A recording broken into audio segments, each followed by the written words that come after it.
we're doing something very, very new. Hopefully it's not an epic fail. This is Machtails from the Cantina.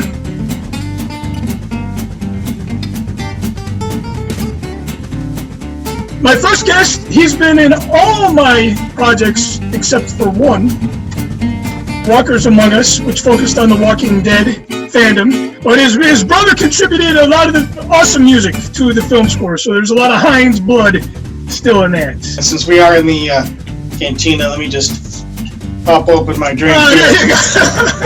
It's been a long time staying to be with you. Talking about Corona, we're talking about what? We're talking about being bored out of our gourds. So here you go. Cheers. Cheers, man. Cheers. What are you drinking tonight? If this is the mocktail lounge, you gotta have something to drink, right? That's right. What do you have in your hands? It looks like a Bud Light. Tonight's beverage is Angry Orchard. Angry Orchard. Nice.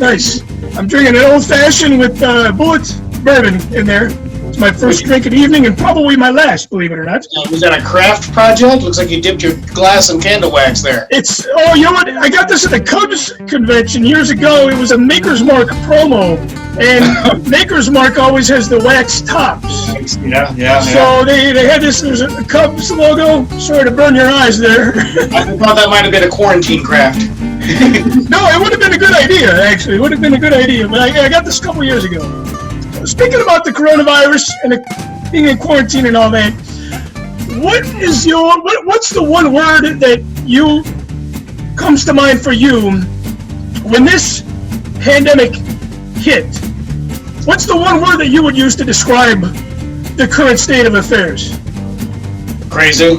Just crazy. Crazy. You know, that's pretty much it. Of course, you know, I get to witness all of it firsthand because, you know, I'm essential as a cable guy, so I'm not quarantined unless I start to feel ill. So I'm still out there every day. You're risking your life for people's entertainment factor. I'm risking my life so that we can do this.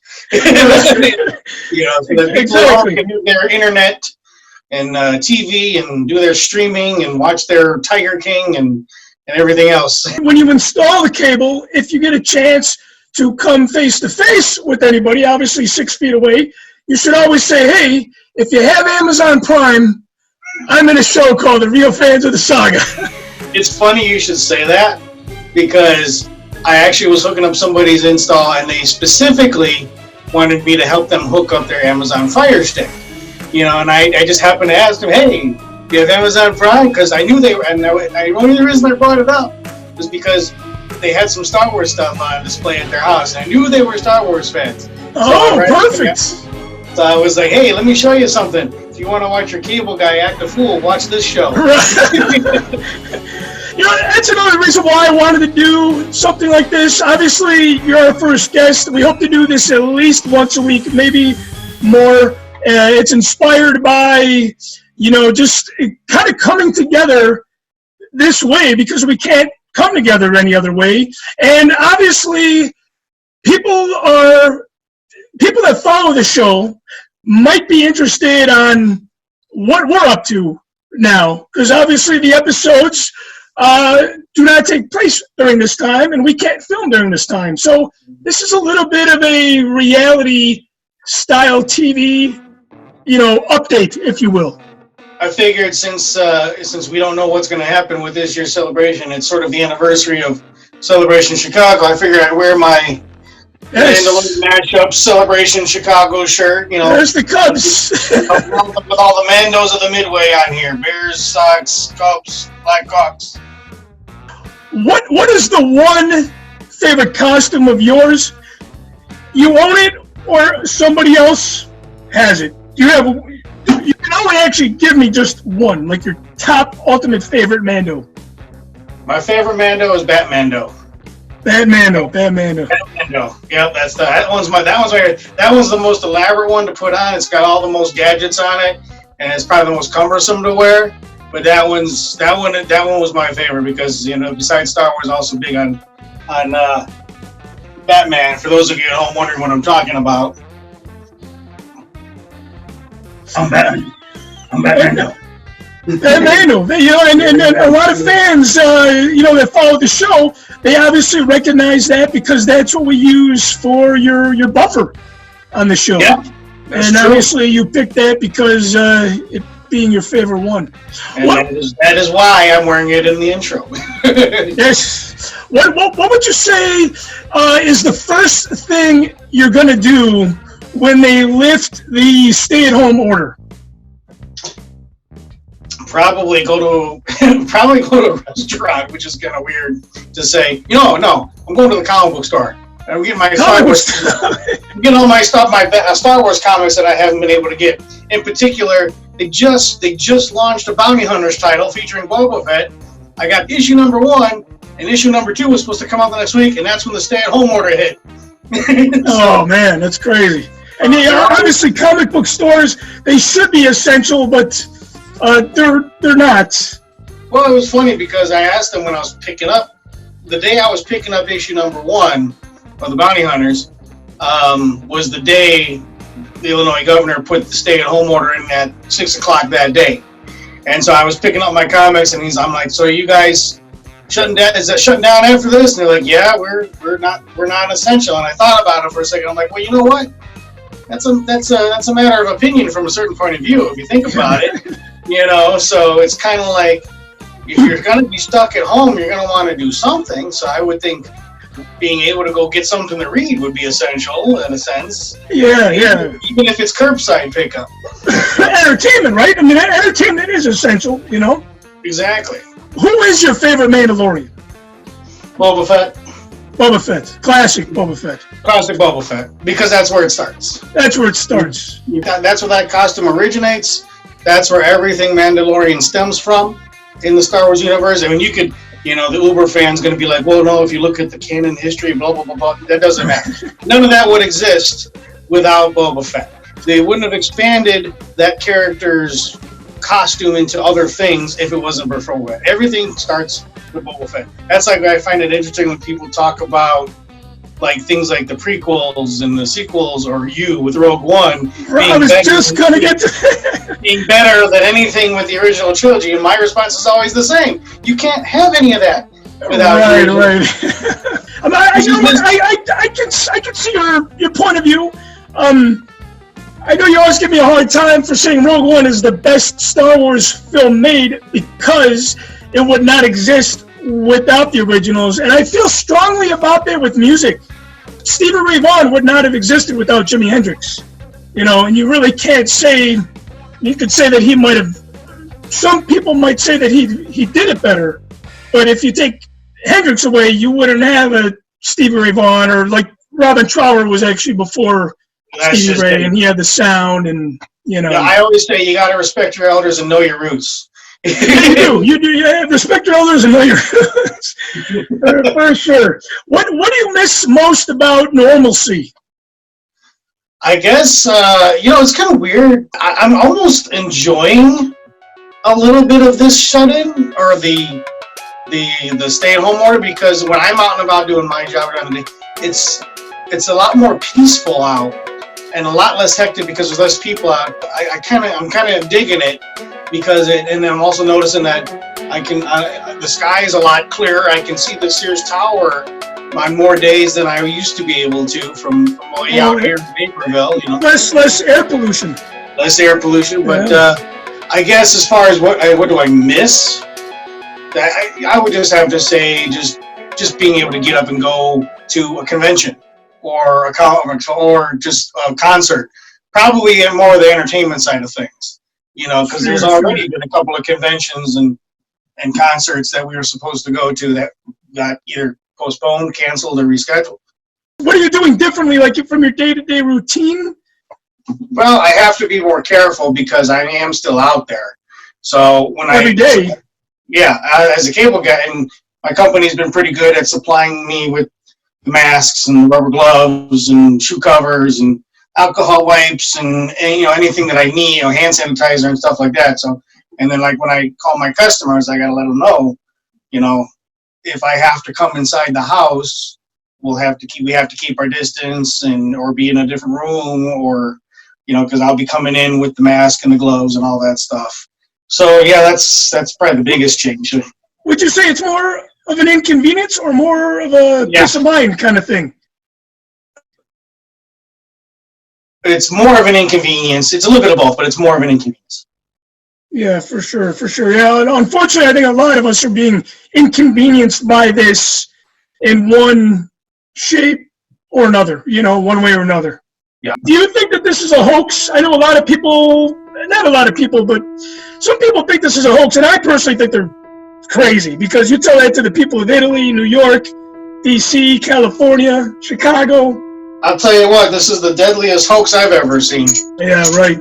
So I think it's a bit disrespectful to jump on the hoax bandwagon. Yeah, disrespectful, for sure. Those that have lost their lives to this. I mean, what's the end game if it's a hoax? You know what I mean? Yeah, the economy has crashed.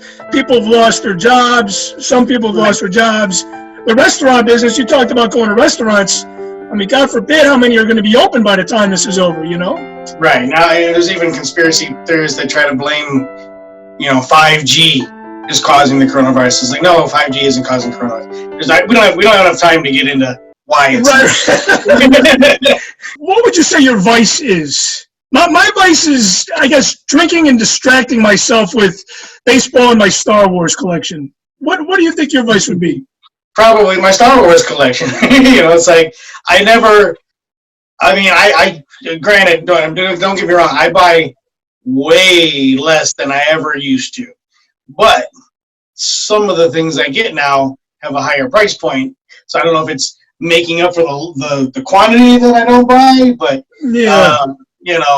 I'm like, somebody that sees a shiny. When it comes to some certain new Star Wars things, I'm like a kid that sees a shiny object. He's like, "Ooh, what's that?"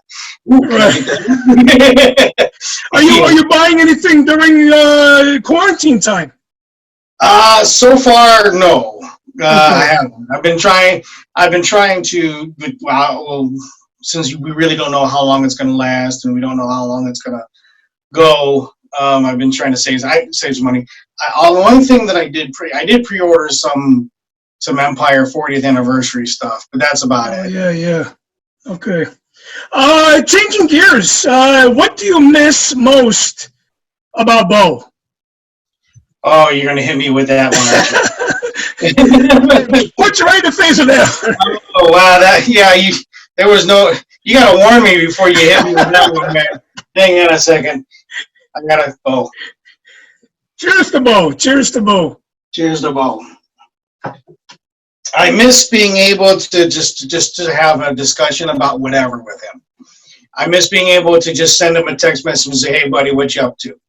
I miss going to a convention and seeing his table set up with all of his fun and awesome, kit bashing with vintage toys and all the artsy, crafty stuff that he used to do with old Falcons and things, and just being amazed by the creativity behind it, and then just the genuineness of who Bo was. He was one of a kind, unique individual, and I miss him dearly. And I really wish I would have known him longer. That's probably my biggest regret, is in the short amount of time that I got to know him, it was one of those, like most Star Wars fans, you feel like you've known him your whole life. Yeah. And I only knew Bo for probably 5 years, I want to say. But yeah, it's like we had so much fun together that all the times we ever would go out to a convention or just chilling at your parties, at your house, it was just like I wish I could have met him sooner so we could have had more time together. What would you say is your favorite Bo moment? Our road trip to Orlando. Yeah. I felt like that road trip to Orlando was so good, and we bonded so much, as opposed to Celebration Anaheim. Too many. Right. I loved everybody from Celebration Anaheim, but it was more like a big party, where Orlando was a small get together for us. Yeah, we didn't have any cameras rolling. We didn't film. It felt like we should have, but I wish we did. Yeah. But yeah, definitely. And I'm specifically talking about the ride down. We won't talk about the ride back because Celebration kicked our ass. We were all tired and crabby coming back. So we yeah, for sure.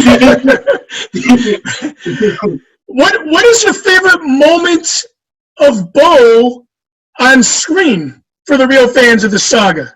It's an episode that I don't think the fans of the show got to see yet. I liked seeing him on the hunt. I like seeing where he goes to find his bits and pieces for his crafts. Yeah, when he went to the toy dealer's house on the south side. And then trying not to hit the workers he had in his house, or you. Yeah, right. With his bow and arrow shooting across the room. But that's probably one of my favorite moments from the show.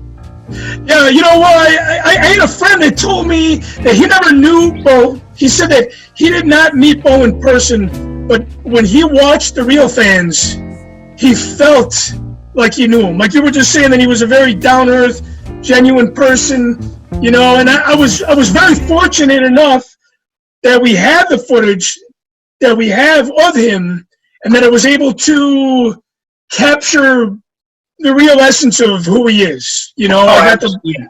There's no smoke and mirrors with Bo. He is who he is, and we definitely get to see that full throttle on the show, and I'm thankful that we were able to capture that. You've been involved in, like I said, all my projects except one of them. Would you say that from the time that I asked you to be a part of them until their time on the screen, the completed project, would you say that they've met your expectations? They've exceeded my expectations. That's a good thing. Most definitely exceeded my expectations. Every single project, you've never ceased to amaze me with every single project that you've done, and I told you this before. I'm forever grateful and thankful that you've allowed me to include me to be a part of it, and I hope that'll continue. Likewise. We were friends before I filmed you for The Force Among Us way back in 2006, but I really think that you being involved in my projects has not only added to them, but I believe that we've become closer and better friends over these. Oh yeah, absolutely. I mean, yeah. We go a long way back, you and me. Yeah. But the funny thing is the way our friendship started isn't what you would have thought. It wasn't like we went to high school together, or we did we had mutual friends or anything. The story of you and I is a bit of an odd one, and it starts at Celebration 1. Yeah. The friendship part. Yes. Even though we knew each other from backyard wrestling days.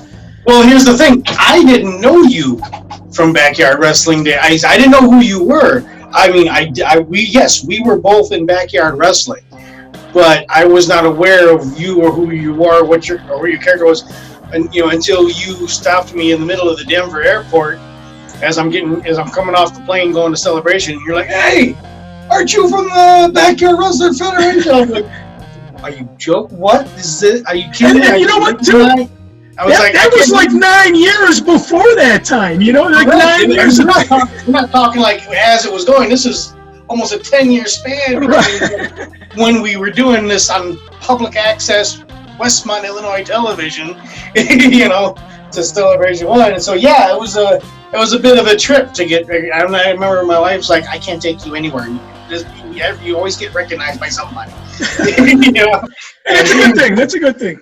I was like, yeah, well, what can I say? I was a bit of a social butterfly, I guess. But it was ever since Celebration 1. Speaking about getting recognized, what would you say was the strangest moment or the coolest moment where somebody recognized you from one of the film projects of mine that you were in? Just at this last celebration, my wife and I, we went to a pre-celebration karaoke party at a local bar near the convention hall. It was called Forcella. I was sitting there getting ready, to get up and sing my song. I had, part of my Van Halen, Boba Fett, my Vandalorian, costume on, and I had somebody come and tap me up on the shoulder, like, "Hey, you're Sean from the Real Fans of the Saga, right?" I'm like, "Yeah."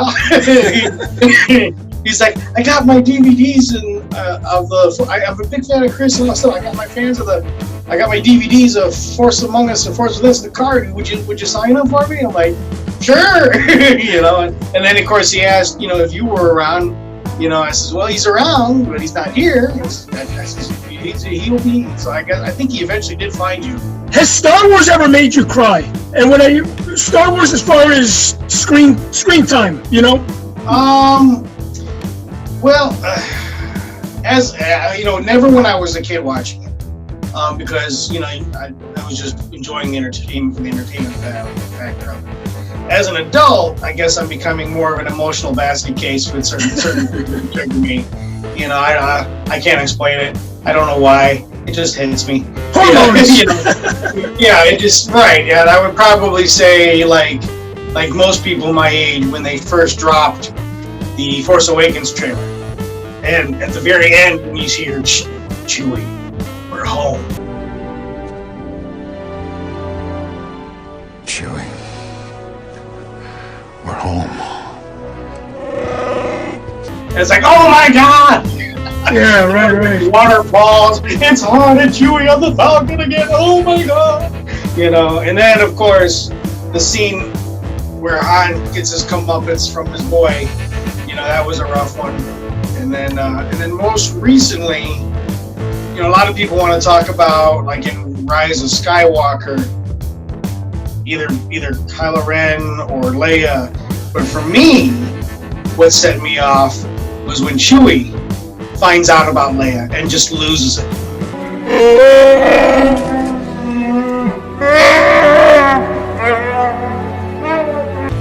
That's what got me on that one. He hears this big, strong Wookiee. He just drops to his knees like, "Mother." Yeah. For sure. What is your most prized Star Wars possession, and is it accessible? It is, actually. So it's not. I mean, when it comes to prize, it may not be something that's financially worth much money, I guess you could say, but it's more the value it is. I mean, it could be just based on what it has, but for me, it's more based on the history behind it, and that is back in 77 or 78, whichever it was. One of the times my dad took me to see the Star Wars at the theaters. They were selling the Hildebrand, the famous Hildebrand poster, Luke and Leia and the big Vader head and the X-wings coming off from the side. And that was my first Star Wars poster. And I've got that. That thing's been beat to crap, because it was taped to my wall. It was tacked to my wall. There's a little sticker on the back of it, property of Sean. It's been folded and creased, and it's just in horrible condition. But I've got it on my wall, and it's the one piece that I've been taking around to every convention that I could and get it signed from as many people as I could from episode 4. Let me see if I can. Yeah, I got it. I actually got it hanging on the wall here. Let me flip it around so I can show you here. So there it is. Oh, it's in a frame. It's in a frame. It's in a frame. The first signature ever to go on it is down here. I don't know if it can be seen. Yeah, I can see that. Yeah, that looks like Mark Hamill. That is Mark Hamill. I saw him at a Starlog magazine convention in '92, I think it was. That was when autographs for photo ops were free. So, but yeah, there's people on here. Like there's Gary Kurtz and Ben Burt, and of course Carrie Fisher and Dave Prowse, Kenny Baker, Anthony Daniels. There's Peter Mayhew. But this one right here in the middle, in the blue. That's George. Mr. George Lucas. Funny story. I had to have George sign this twice because I got to meet him at a screening, and I think it was might have been the 30th anniversary of Empire, or 25th, I forget which. And it was at a museum, and he was there doing a meet and greet. And when I first came to him, I gave him a silver pen, and he signed up here, but the silver pen was starting to dry out. I know it's hard. I know it might be a little hard to see. No, I can see it. Yeah, it looks a little dried out from the shot too. Right, it's very faint. Really, it's really hard to see, especially on the Vader head in the dark clouds. Now, if that silver marker had been working right, that thing would have shined real nice, like you got over here with Admiral Mahdi and everybody else. Oh yeah, Dennis Lawson one looks nice too. You know, so yeah, there's so many. I mean, I've got both Greedos on here, Paul and Maria. Yeah. You know, I even got duped by this guy that used to pretend to be a Jawa. Oh yeah, Hal Wamsley. Yeah. You know, I remember him. Right. You know, and then who else do I got on here? See if I can find where it is. Anyway, well, I can't find it right this very moment, but Phil Brown is on here. Okay, Uncle Owen, yeah. Uncle Owen is on here. He just signed his name. But at any rate, so George signed up there, and then I had to track him down again before we went into the screening, and then he re-signed it with the blue. So that one's double Georged. Oh, that's pretty cool. That's actually really cool. You could see on the edges how they're torn, you know. Yeah. And whatnot. Now, I actually have a second one of these underneath it to fill in the blanks of the edges that were torn. You know what? Go to that left-hand corner again. Okay, now the Factors, the bear, they're the ones that make all my lovable Iron-On shirts. Oh, no kidding. Yeah, same company. I didn't realize that they made the poster, but yeah, this was Factors, Image Factory, Hollywood, California. Oh yeah, they made all the Iron-Ons and then they made that poster. Wow, that's pretty cool. That's really cool. But like I said, I got a second one that's in mint condition behind this one to fill in the gaps of the edges that have been ripped off from my tacks. Oh, there you go. Yeah, that's your creative mind working as always. So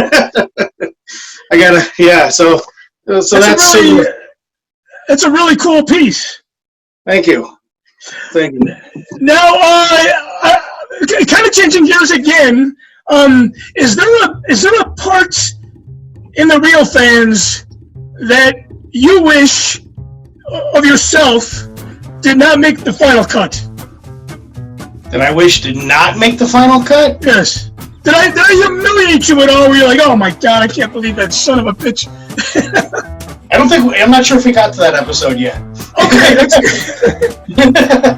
I have a hunch about some stuff that we shot, and I wasn't too keen on. I guess. Yeah, so I don't think we even got to that footage yet. You weren't too keen on us filming it, but you were being a good sport anyway. Yes. No, it wasn't that. It was more of the interaction portion, I think, between you and me at an event. And I think I might have behaved badly, or maybe it was a little out of character for myself. Oh, no, we didn't film that part. That was Celebration Orlando. I'm talking about when we go to the Sox game. Oh, okay. No, I think you'll be happy with the way you. A little spoiler alert for everybody too. So in episode 10, it is, which I'm having a really, really rough time with the last half of the episode. The Sox part is done, but I love it because that whole episode's just trash talking the Cubs and trash talking the White Sox. It almost gets to the point where it's overboard. It's like, okay, we get it. Oh yeah, that's right. I might have been playing it up a little bit. But it's so much fun. I'm really happy with the way it turned out. I wish we would have. God, it always comes down to wishing that we had one more extra camera, and better audio on some of this stuff. I think it would make our lives easier in post. As far as me goes, when it comes to that kind of stuff, I can be somewhat shameless. It takes a lot to embarrass me or whatever. I think my wife might have a different tale to tell when it comes to that sort of thing. Well, we'll have her on the show. We'll have her on the show eventually. Okay. She can tell you a few things. She's a good sport. She's a good sport. I gotta love her. She is, man. She is. One of my favorite things in the episode. Well, there's a lot of stuff that I love with you guys. You know, it's like the stuff with just you is cool and fun, but I think the stuff with you guys is it's some of my most favorite stuff. We should have had the spouses involved the whole entire time, you know, because I think they really add to the show. I really do, and it gives it that other dimension, you know. Yes, to show, yes. Since we are showing our lives, you know, we got to show how our other halves deal with us. Yeah. So. What is your least favorite Star Wars film? And just the title. You don't have to get into why. You don't have to defend yourself. Really? Yeah, because that's a loaded question. That's like talking, you know, religion and politics. And that's what that question has turned into nowadays, especially with Star Wars. Yeah, right. It's a landmine question because, especially if you answer it on the Twitterverse, you're gonna get roasted one way or the other, whichever side you're on. But I don't think it's any secret. Least favorite for me is gonna be Last Jedi. This is a little bit of a fun segment here. This is Shag, Marry, or Kill. I'm going to name 3. Let me make sure my wife's not listening. Are you got the volume up on The Bachelor, hon? All right. Shag, Marry, or Kill. I'm going to name 3 Star Wars characters, not actresses, characters. And if you want to have the actress be part of your answer, that's fine. I'm going to start with Jyn Erso. Shag, Marry, or Kill. Well, can't I hear the 3 before I decide? Yes. Is that how this game works? I got to know the 3 to decide Mary. We can do that way. Okay, I got Jyn Erso, Rey Skywalker, Okay. Padme Amidala. Okay. Padme Skywalker, just Padme in general. Okay. So I will. Let's see. So we'll marry Jyn Erso. Okay. Shag Rey and kill Padme. You're breaking my heart. You're going down a path I can't follow. Wow, kill Padme. Shag Rey, but kill Padme? She's destined to go anyway. Man, that's tough. I don't know if I could answer that. You know, I would have. That's a tough question to answer. But I guess if I'm up against the wall, that's where I'm gonna go. It's funny. I was thinking earlier. It's like I was too young to have a fetish for Slave Leia, Bikini Slave Leia. I was way too young. I wasn't developed as a boy yet.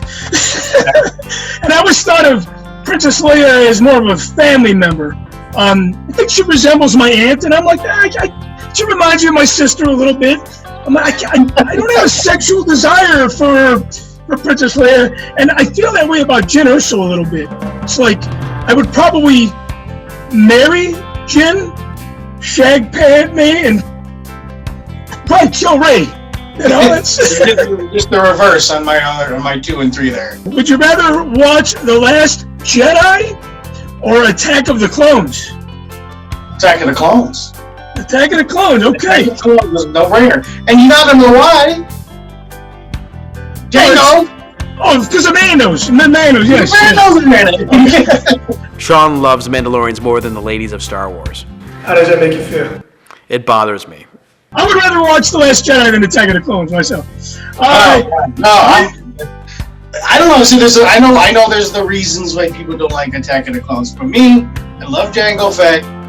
Most people didn't like the little space bomb that he drops out of Slave One, but I liked it. I thought that was cool as hell, you know. And you know, the Genosian battle is all right.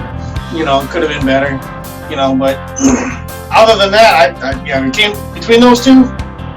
Attack of the Clones for me all day. Would you rather have every piece of Mando merch ever made? Let's say you lost your entire. The answer is yes. Or the complete 12-back vintage collection. Now you're just only the 12-back? Why just the 12-back? Why not the entire? Because that's one set, and all the Mando merch is another set. You could now, if the choice was Mando merch versus Kenner vintage, then I'd say Kenner vintage. You know? Right. No, we're just going 12-back merch. Not just 12-backs versus Mando merch. All Mando merch ever made, anything Mandalorian made, from vintage Boba Fett, so you get the vintage Boba Fett carded, Star Wars and Empire Strikes Back carded figure. Yeah, then I'll stick with my Mando answer. Okay, stay with your man. As long as if that includes all of that vintage Kenner stuff, then sure, why not? Would you rather watch The Resistance or the Clone Wars? Clone Wars. Resistance. Clone Wars, okay. Resistance. Yeah, a lot of people didn't like Resistance. I understand it was a kid's show, but it adds absolutely nothing to the saga, and the characters are throwaway. Yeah, that's what I've heard. I haven't seen it yet. Would you rather go back in time to 1977, 1980, or 1983?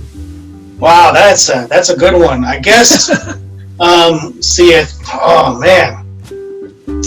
Because part of me wants to say 80, because then I can enjoy Star Wars and Empire at that point. And the other half wants me to say 83, because then I can, but the thing is, you can't relive the other two movies because there was no home video. Right.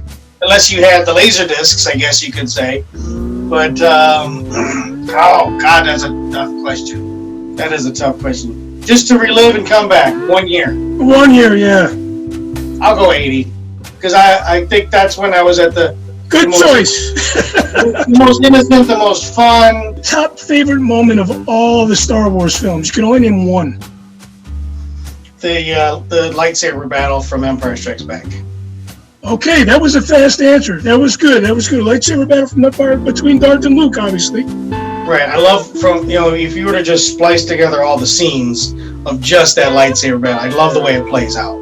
It's like all over.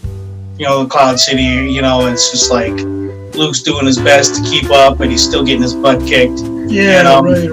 And it's such a crucial and pivotal moment for both of those characters, and the way it plays out, I just love it. I used to watch just the bit on the bridge over and over again. Because I know there was a part of me that was like, when Luke hits Vader in the shoulder, I was like, yes, he got him! Right. And then Vader's like, you son of a bitch, there goes your hand. Total underdog, Yeah. One last would you rather that I missed. Would you rather hang with Rose or Jar Jar? What, are you trying to get me in trouble? I'm going to say Rose. Okay, Rose. Because there's only so much Jar Jar you can put up with. I have nothing personally against him, other than he was annoying, and it's the annoying factor alone. That I'll say Rose. Okay. Favorite Star Wars soundtrack overall, like the favorite soundtrack from the one movie. I'm going to say Return of the Jedi. That's a good one. Yeah, that's a good one. Because I remember, because for Star Wars, I had this is going to sound weird. I had the original Star Wars soundtrack on 8-track. Okay, so that was hard to listen to because just switching tracks all the time. Yeah. But by the time we got to Jedi, I remember just playing that over and over again, and just Battle on Endor, Into the Trap, all those songs, the way they had it on the album flowing together, just I thought was great. I love, especially the ones that deal with the space battle and the Ewok battle and the sail barge scene. Those are probably my favorite tracks. What is your favorite track from the end of Return of the Jedi? The Ewok jam from the original, or the original, the Yub Yub. I love that replacement track. Celebrate the Night. Whatever that replacement track was on the special editions. Yeah. That's probably like one of my top. I thought it was on the top 20 of all John Williams songs. Oh, don't get me wrong. I think that's a great track too. But you prefer the Yeah, I mean, both tracks are great, but I like the original more. I'm going to play something from the cutting room floor. This did not make season 1 of the real fans of the Saga. Oh, geez, do I want to know what this is? You might not be able to hear it, but you'll be able to watch it. Okay. Oh, jeez. There's the Mando. Look at that man. Look at that fat butt. Man, I need keto or something. So it's funny. This is Ian's daughter's teacher from the classroom. I remember this. There from many years ago.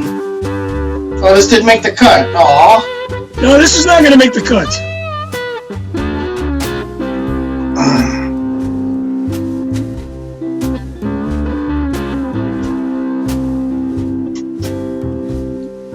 Kind of choppy. Very choppy, yes. Oh yeah, I think the crowd was confused when I came out because they're like, it looks like Star Wars, but it's not. Yeah, it was very choppy, and it didn't really have any substance with the storytelling, you know. Sure, yeah, that makes sense. We just kind of showed up. Just kind of showed up to make an appearance for that concert. Yeah. Maybe it would make a flashback scene, but it would not make it definitely would not make a flashback scene in season 1. Okay, we're going to wrap it up. We're going to play something called, this is the last portion of the show. This is Plead the Fifth. Plead the Fifth. You have to answer all 4 questions except you get 2. You plead the 5th. Okay, so you only have to answer 2 of these questions. You had your show and tell. Let me do mine real quick. I have to show you this piece of art that I picked up online. Somebody had posted it, and that's very cool. I found a link to the artist. It's done in the old school, but it's all the Macquarie concept versions of the character. And yeah, where'd you get that from? It was somebody had posted the image online, and I asked if the artist was selling prints, and he actually got me a link to the artist, and I found it and I ordered it from him. But yeah, I thought I saw that and I was like, oh man, I gotta have that. So, that's a really cool piece. I figured since we're doing show and tell, I might as well add to it. Yeah, absolutely. Okay, so I'm only going to read 1 question at a time. You can only pass on 2 of the 4. This is not child friendly, so if any of your younger folks at home are watching this, you do not have your parents' permission to watch this part. Well, aren't we starting to be a little dirty birdie? All right, well, we're going to start with, have you ever masturbated to Slave Leia? No, I haven't. Okay, there you go. Have you ever stole a Star Wars toy from a friend or the store? I think I had taken a Star Wars figure from the grocery store, and I think it was. I didn't intend to steal it. I think it was. I just had it in my hand, hoping my mom would buy it, and we went through the checkout and got into the car, and then she turned around and was like, "Where did you get that?" I'm like, it was I got it at the store. And this is before I could understand what buying things really was. But yeah, my daughter's done stuff like that. So of course she marched me back into the store and gave it back, and I had a fit and cried, and so yeah. Oh, so your mom did the right thing. She said, "Hey, my son." The right thing. She marched me back in, said that was wrong. You're not supposed to do that. And made me give it back to the clerk. And honest parents. Those are good to have. Have you ever thought of a Star Wars female character while making love to your wife? No, never. Okay. Have you ever put Star Wars as a priority over your wife? What you doing, hon? Yeah, probably. Hey, thanks for playing, man. Thanks for playing. John, thanks for playing. Thanks for being the first guest on the show. Cheers, man. Cheers.